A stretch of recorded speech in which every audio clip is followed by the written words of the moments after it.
नमस्कार दोस्तों, स्वागत है आपका अपने YouTube चैनल में। और हमारा टॉपिक होने वाला है वन आरक्षित परीक्षा की जो दूसरी पाली में हमारा पेपर हुआ था। दूसरी पाली का पेपर हम अपना डिस्कस करने वाले हैं। इससे पहले हम अपनी प्रथम पाली का पेपर डिस्कस कर चुके हैं। यदि आपने नहीं देखा तो आप एक बार जाकर देखो, क्योंकि बहुत महत्वपूर्ण है। हो सकता है आपकी सोच से अलग पेपर हो और आपको ये लगे कि हाँ, ऐसे पेपर करते रहने चाहिए, क्योंकि आयोग का कुछ नहीं पता किस समय कैसा पेपर दे दे, किस तरह के क्वेश्चन हमारे सामने प्रस्तुत कर दे। और उसी का उदाहरण आपका ये वाला पेपर भी हुआ। तो ये बहुत महत्वपूर्ण पेपर है, आपको जरूर लगाने चाहिए। अब करते हैं इसे अपना विस्तार पूर्वक, जो हमारे दिए गए हैं। पहले क्वेश्चन के साथ देखते हैं। हमारा पहला क्वेश्चन दिया गया है, पहला क्वेश्चन दिया गया है हमारा जो आया हुआ है दूसरी पाली में। छात्र ने परिश्रम नहीं किया इसलिए अनुत्तीर्ण हो गया। किस लिए? इसलिए। अब आप पहचान लो इसलिए किस में आता है। छात्र ने परिश्रम नहीं किया इसलिए वह अनुत्तीर्ण हो गया। कौन सा वाक्य होगा? सरल, संयुक्त, उसके बाद जटिल, या इसमें से कोई नहीं। तो छात्र ने परिश्रम नहीं किया इसलिए क्या हुआ? वो अनुत्तीर्ण हुआ। तो ये हमारा कौन सा वाक्य हो जाएगा? संयुक्त वाक्य हो जाएगा। क्वेश्चन जो पूछा गया था, ये पूछा गया था रचना के आधार पर वाक्य भेद से। रचना के आधार पर वाक्य भेद। रचना के आधार पर वाक्य भेद कितने होते हैं? तो बताना, 3 होते हैं। पहला सरल वाक्य, दूसरा संयुक्त वाक्य जो हमारा क्वेश्चन पूछा गया, और तीसरा होता मिश्र वाक्य। तो सरल, संयुक्त और मिश्र किसके अंग है? तो कहना रचना के आधार पर वाक्य भेद के अंग है, और यहीं से हमारा क्वेश्चन पूछा गया था। क्वेश्चन देखते हैं दूसरे नंबर का, जो हमारा 22वां क्वेश्चन दिया गया है दूसरी पाली का दूसरा क्वेश्चन है ये। अंडमान निकोबार में शासन और शिक्षा की भाषा क्या है? अंडमान निकोबार की बात हो रही है, आपको बताना है। तो अंडमान निकोबार में शासन और शिक्षा की भाषा क्या है? हमारी हिंदी ही है। क्या है भाषा? हिंदी ही है, आपको याद रखना है। उसके बाद देखते हैं नेक्स्ट क्वेश्चन नंबर नेक्स्ट, और यहां बताना है हमारा बरतने की दृष्टि से शुद्ध बताना है। उज्जवल लिखा हुआ है, इससे पिछले वाले पेपर में अंतराक्षरी से क्वेश्चन पूछा गया था, और यहाँ उज्जवल से क्वेश्चन पूछ लिया गया है कि कौन सा शब्द शुद्ध होगा। पहली पाली में जो क्वेश्चन पूछा गया उसमें अंतराक्षरी से क्वेश्चन था। पहली पाली का पेपर भी जरूर लगाना। क्या इसका आंसर हमारा हो जाएगा? तो ऑप्शन नंबर सी हो जाएगा। दोनों जय हमारे कैसे होते हैं? आधे होते हैं। ऑप्शन नंबर सी हमारा आंसर हो जाएगा। क्वेश्चन नंबर देखते हैं नेक्स्ट, अगला जो हमारा दिया गया है। अर्ध सरकारी पत्र के प्रारूप में प्रेषक का नाम एवं पदनाम होता है। अर्ध सरकारी पत्र की बात हो रही है, और क्या बोला है इसमें? प्रेषक का नाम और पदनाम कहां पर होता है? तो प्रेषक का नाम और पदनाम होता है बाईं ओर शीर्ष पर। बाईं ओर शीर्ष पर होता है, ठीक है, याद रखना। पत्र लेखन से हमारा क्वेश्चन पूछा गया है। उसके बाद क्वेश्चन नंबर हमारा दिया गया है नेक्स्ट, जो दिया गया है ईमेल किस जनसंचार माध्यम के अंतर्गत आती है? ईमेल। ईमेल के बारे में आपको याद रखना है। अगर पूछा जाए ईमेल की स्थापना कब की गई थी? 1982 में ईमेल की स्थापना थी। किसके द्वारा की गई थी? व्यक्ति का नाम याद रखना, रे टॉम लिंस द्वारा। रे टॉम लिंस ने ईमेल की स्थापना की थी या खोज की थी, ठीक है, याद रखना। लेकिन जो दिया गया ईमेल किस जनसंचार माध्यम के अंतर्गत आती है, तो ये हमारा आधुनिक दृश्य माध्यम के अंतर्गत आती है। उसके बाद देखते हैं अगला क्वेश्चन जो दिया गया है, संबंधवाचक संज्ञा विशेषण का उदाहरण बताना है। संबंधवाचक संज्ञा विशेषण का उदाहरण बताना है। मोसेरा भाई, 3 शेर, मीठा फल, कड़वी बात। कौन सा है जो संबंधवाचक संज्ञा विशेषण है? तो संबंधवाचक संज्ञा विशेषण कौन सा हो जाएगा? संबंध दर्शाया गया है मोसेरा भाई। उसके बाद देखते हैं next question number 27। Question number 27 में क्या दिया गया है? जो शब्द लिंग, वचन तथा काल के अनुसार नहीं बदलते हैं उन्हें क्या कहते हैं? जो शब्द लिंग वचन काल के अनुसार नहीं बदलते उन्हें क्या कहते हैं? जिनमें रूप नहीं बदलता उन्हें बोलते हैं अभिकारी शब्द। अगर होता ऐसे शब्द जो लिंग वचन कारक के आधार पर बदल जाए तो हो जाता हमारा विकारी। लेकिन क्वेश्चन पूछा है जो ना बदले। क्वेश्चन जो पूछा गया था आपको याद रखना, ये पूछा गया है प्रयोग के आधार पर शब्द भेद से, क्योंकि प्रयोग के आधार पर शब्द भेद कितने होते हैं? 2 होते हैं। कौन कौन से? पहला अभिकारी और दूसरा विकारी। विकारी वो होते हैं जिसमें लिंग वचन काल के आधार पर परिवर्तन हो जाए, और अभिकारी जिसमें परिवर्तन ना हो। ठीक है, याद रखना। तो क्या था आंसर हमारा? ऑप्शन नंबर बी हमारा आंसर हो जाएगा। उसके बाद देखते हैं नेक्स्ट अगला क्वेश्चन, क्वेश्चन नंबर 28। क्या दिया गया है क्वेश्चन नंबर 28 में? कुश धन आसन में संधि बतानी है। कुश आसन में कौन सी हमारी संधि होगी? तो कुश धन आसन कौन सी संधि हो जाएगी हमारी? तो ये हो जाएगी हमारी ऑप्शन नंबर ए दीर्घ संधि। ठीक है, कौन सी संधि हो जाएगी? ये हमारी दीर्घ संधि हो जाएगी। उसके बाद देखते हैं नेक्स्ट अगला क्वेश्चन जो दिया गया है, नीलिमा शब्द में प्रयुक्त प्रत्यय बताना है। नीलिमा शब्द में प्रयुक्त प्रत्यय, प्रत्यय से क्वेश्चन पूछा गया है प्रत्यय के बारे में। प्रत्यय क्या होते हैं? ये भी हमारे अभिकारी शब्द होते हैं और ये हमारे शब्द का अंश होते हैं।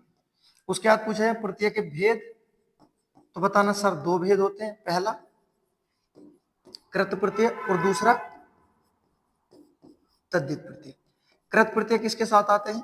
बताना, जहां क्रिया होती है क्रिया के साथ आते हैं और आपके धातु के साथ। जबकि तद्धित प्रत्यय ये हमारे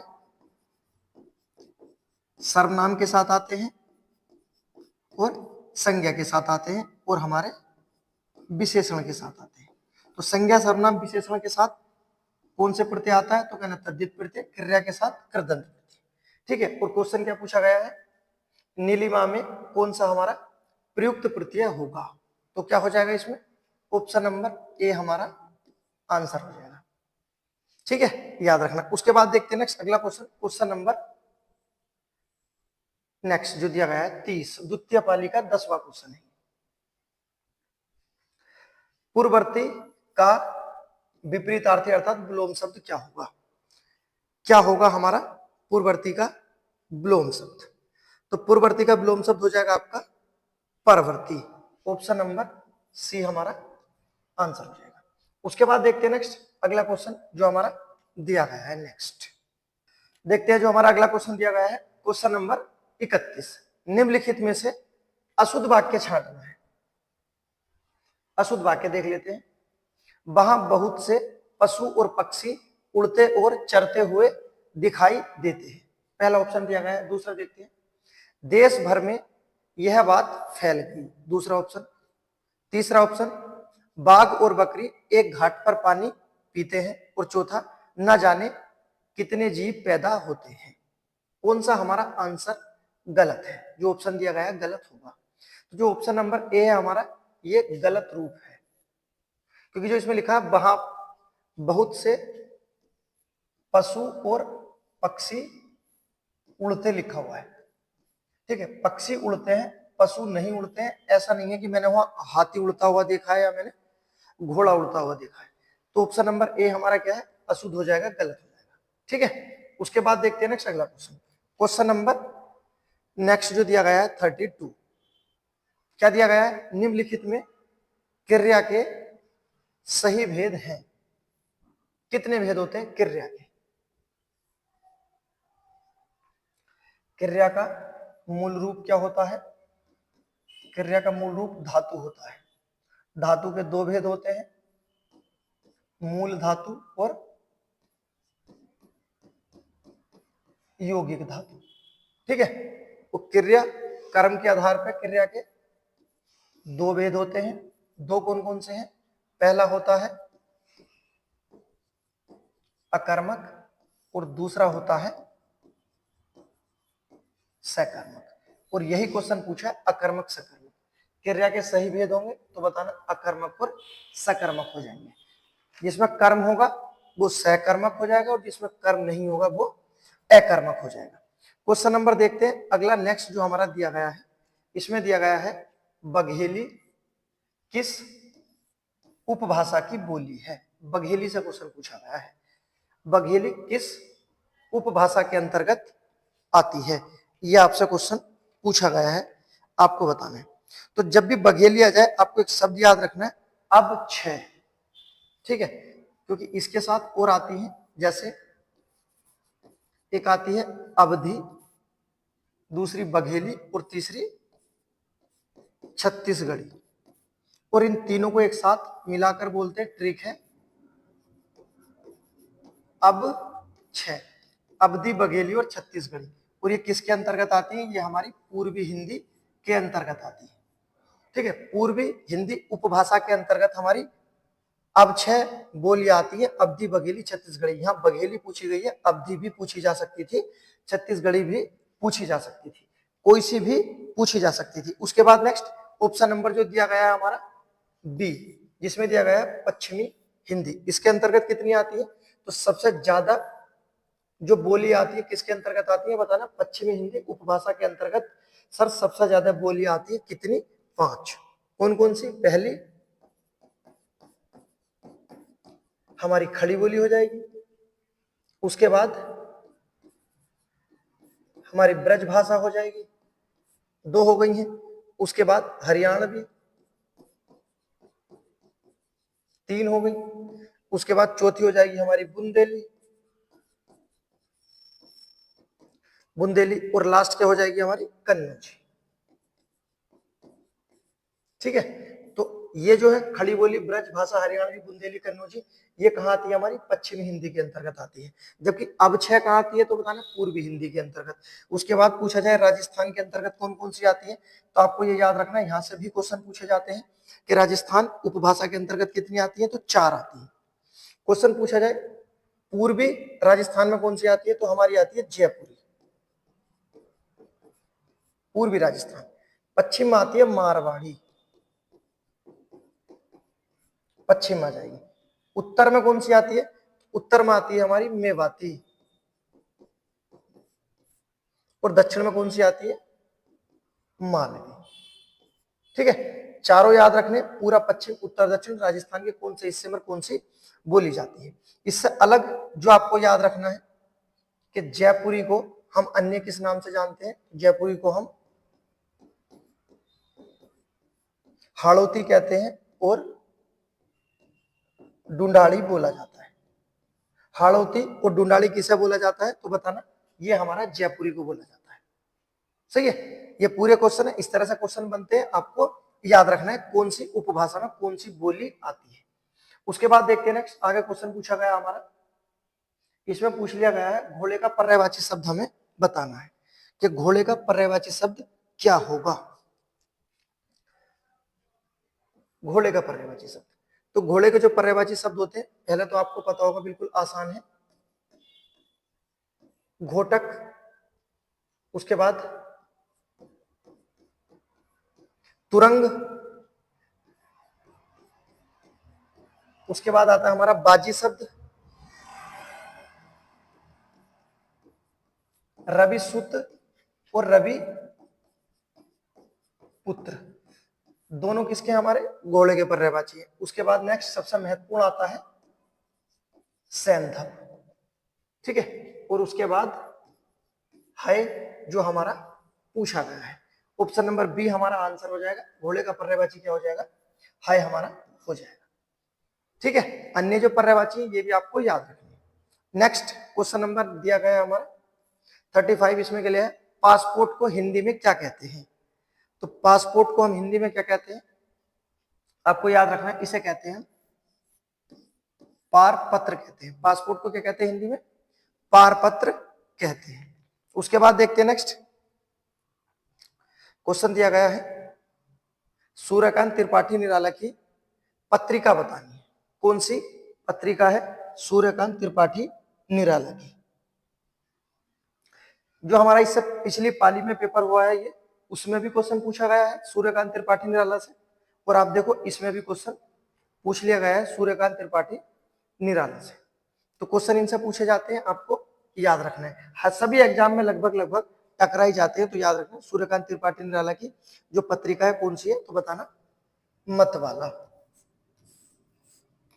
ऑप्शन नंबर ए हमारा आंसर हो जाएगा। इनकी महत्वपूर्ण पत्रिका है मतवाला। अन्य भी आते हैं, एक और आती है, अगर पत्रिका की ही बात करते हैं, सुधा पत्रिका भी इनकी है। अगर पूछा है सुधा किसकी पत्रिका है, ये भी इनकी ही पत्रिका थी। ठीक है, याद रखना। बाकी एक रचना आती है इनकी, छंद युक्त होती है, जिसे कहते हैं जूही की कली, बहुत प्रसिद्ध है, कई एग्जामों में आती है, आपको याद रखना है। उसके बाद देखते हैं नेक्स्ट क्वेश्चन, देखते हैं किसी भी विचाराधीन पत्र अथवा प्रकरण को निपटाने के लिए उस पर राय, मंतव्य, आदेश, निर्देश दिए जाते हैं, उसे क्या कहते हैं? किसी भी विचाराधीन पत्र अथवा प्रकरण को निपटाने के लिए जो अपनी राय दी जाती है, अपना विचार व्यक्त किया जाता है, आदेश निर्देश दिए जाते हैं, ये सब क्या कहलाते हैं? तो ये कहलाते हैं हमारी टिप्पणी करना। ऑप्शन नंबर बी हमारा आंसर हो जाएगा। उसके बाद देखते हैं नेक्स्ट क्वेश्चन नंबर 38 दिया गया, निम्नलिखित में से दंतोष्ठ ध्वनि बतानी कौन सी होगी? दो दो करके जोड़ दिए गए हैं, आपको बताना है दंतोष्ठ। जो दिया जाते हैं हमारे अंतस्थ व्यंजन, अंतस्थ व्यंजन जो कौन कौन से हैं हमारे, ये, रे, ले और बे। इनके उच्चारण की बात कर लेते हैं। पहले का क्या होता है हमारा, ये होता है तालु, और ये क्या है हमारा दंत, ये भी क्या होता है दंत, और बे क्या होता है दंत ओष्ठ। ठीक है, और दंत ओष्ठ ही हमारा क्वेश्चन पूछा गया था। ठीक है, एक तो ये हो जाएगा। उसके बाद दूसरा जो हमारा दंतोष्ठ बनेगा, ये बन जाएगा हमारा है, ये भी दंतोष्ठ का रूप ले लेता है। ठीक है, तो ऑप्शन नंबर डी हमारा आंसर हो जाएगा। उसके बाद देखो अगले रचनाकार से क्वेश्चन पूछा गया है, क्या है, मनोहर श्याम जोशी की सिल्वर बेडिंग कहानी का मुख्य पात्र कौन थे या कौन है? मनोहर श्याम जोशी की सिल्वर बेडिंग कहानी के मुख्य पात्र कौन है? तो याद रखना ऑप्शन नंबर डी हमारा आंसर हो जाएगा यशोधर बाबू। उसके बाद नेक्स्ट क्वेश्चन तो आपने देख लिए होंगे किस तरह के क्वेश्चन पूछे गए हमारे पेपर में, और यही मैं आपसे बता देना चाहता हूं कि पेपर कब कैसे आपको गिरा देगा। जब आपको ये लगे कि मेरी तैयारी अच्छी हो गई, तो आप कोई पेपर उठाना और तब देखना कि किस आधार पर हमारी तैयारी चल रही है। ठीक है, तब तक सिलेक्शन नहीं होता, तब तक कोई घमंड नहीं, पता नहीं किस तरह का क्वेश्चन बना देगा आयोग, पता भी नहीं चलेगा। ठीक है, ये क्वेश्चन है हमारा जो द्वितीय पाली का लास्ट क्वेश्चन है, आपको ये आपके लिए गिव अवे है। आपको इसका आंसर कमेंट में बताना है, और ये जो सीरीज चल रही है हमारी, ये आपको बताना है कि किस तरह से, क्या ये सही है या सही नहीं है। ठीक है, और लाने चाहिए या बस इतने बहुत है। उसके बाद मिलते हैं एक और वीडियो के साथ, तब तक के लिए बाय।